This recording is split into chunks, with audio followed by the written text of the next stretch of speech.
Dear Diary, what a book. Hi, I'm Jenna, and I am the host of the Book of Jenna. And let me tell you guys, I have been on an emotional roller coaster. Oh my gosh. You guys, if you have never read The Women by Kristin Hannah, and you have always been kind of curious about what life is like for females in the military and after military, I highly recommend this book to you. My good friend and I, who we were in the army together, she is still in the army because she is an amazing human being, and I am so proud of her. Um, we read this book together, and it hit home on so many different levels, and it really got me thinking. Um, as a female who has served, I will tell you that 9 times out of 10, people do not think that I served. They always ask me if I am a spouse, um, if my husband served, things like that. Even at the VA, it's getting better at the VA, I will say, at least at my VA. Maybe not VAs around the country, but at mine, it's not as bad as it used to be. But I will tell you that it is so crazy. I find that females often get overlooked. I even remember when I started filing my claims for PTSD, they told me that because I wasn't shot at, that there was no way as a female that I could have PTSD. And that was a VA in Illinois. And I was like, really? I said, so in order to be qualified for PTSD, I had to be shot at. And they're like, yeah. And I'm like, so the fact that I drove convoys on the road and at any moment an IED could have been on there and we could have blown up, I said, or the fact that I did do convoys and at any moment we could have had small arms fire, we could have been ambushed. I said, the potential threat does not count. And they're like, no, not for females. Oh, okay, my bad. Sorry. Didn't know that we were built differently than men. And it's really kind of inspired me to maybe honor our female veterans a little differently. And having this space, sorry guys, I'm sure you can hear my dog in the background. He is so mad because I left him in the kennel when I got home from the gym. And I'm not letting him out until after I'm done recording this podcast. So he's pissed. So I apologize. But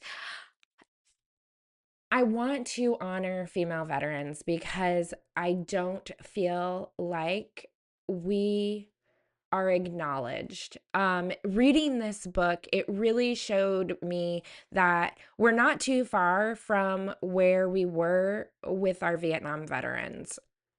This book, Frankie, is the character's name. She was told time and time again by the VA that women did not serve in Vietnam. And I feel like even though the stigma has gotten better, I think that it is still there. That females aren't doing because they're females or they aren't worthy of acknowledgement because they're females.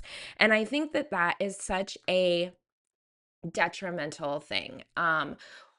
Women are probably more selfless in their service than men are. I know, like, even though I may not have enjoyed all of my service, I definitely wanted to be more than what was offered. I constantly was like, no, I can do that. I can do that. Unless it came to running, you guys. If it was running, I was like, your girl's gonna walk, all right? But I'm gonna get there. I'm gonna get there. Um, but I think that having a space where one, females are honored and we are commended for our service to our country because it isn't often felt like that. I even had, when I was filing a claim with the Wounded Warrior Project, I had a male who I believe he was like infantry. He was a combat arms MOS. And he was like, I don't know what your fucking problem is. And I was like, oh, okay. He's like, women are not combat, so um they shouldn't have PTSD. And I was like, "Oh, you probably gave women PTSD. Like, let's be honest. You were probably somebody who terrorized women and gave them PTSD." Um, I remember when I was in Iraq, every time I would go into the infantry motor pool, everybody would call me their squirrel. And I was like, what the fuck does that even mean? Like, why are you calling me that? And they're like, oh, well, we say that about females we want to bust a nut in. And I was just like, who says that? What the fuck? All of you are married. All of you are married, and this is what you do. Okay. And so that is very traumatizing because let me tell you, I hated going to that motor pool by the end of um, what I was doing. I was doing electronic warfare, and by the time I was at the end of that job, I I didn't like going there by myself. I didn't like being alone with any of them. They made me feel so uncomfortable. And I feel like more often than not, that is what happens to females. They are put in uncomfortable situations with males in the military. And I took this class with the VA for sexual trauma survivors, and they said that more often than not, predators join the military because they can hide behind the uniform. You get a little rank on your chest and you think you can do anything. Especially males, especially males. Not to say that females don't, because I do have stories of females that make you go, what the fuck? But I just feel like if you are someone who possibly is struggling with life right now, I encourage you to read The Women, because Frankie is a freaking badass. And Frankie went through hell in theater and at home. And many women go through this. And I believe many women in many different jobs and careers go through, um, just trauma. It doesn't matter. I feel like sexual harassment is everywhere, especially for women. We are objectified as sex objects, and society isn't helping. Not saying that Frankie's experience was like sexual trauma and stuff like that, but I find that trauma is kind of trauma. It doesn't really matter. It affects us the same way. It doesn't matter if it's war trauma, childhood trauma, sexual trauma, emotional trauma, things like that. And just how Frankie, like, over how she used heartache for good in the end. And I don't know that we all get to see that light. I don't know that we all get to um use what's happened to us for good. There's a lot of us that get consumed by the trauma. There's a lot of us that get consumed by the effects of what happened to us. And I just want you to know, like, you're not alone. A, a lot of people are struggling with trauma. A lot of people are struggling with the effects of trauma. And a lot of people are just floating through it, right? And they don't really know what they're doing. And I think that that is seen so much nowadays with the way people act towards others. Whether it's the grocery store clerk, friends, family, trauma can really grab hold of you and suck you down into a deep abyss. And quite frankly, it's really hard to get out of it, you guys. And I understand. Trust me, I get it. It's very hard. But I want you to know that you're always worthy of taking it a day at a time. You're always worthy of being nice to yourself. You're not your trauma. You are not what you went through. That didn't define you. It defined the other person. And honestly, this is something that I still struggle with every single day. I don't know that it goes away, you guys. I just don't. I don't know that the fear of being around men will ever go away. I don't know that the fear of,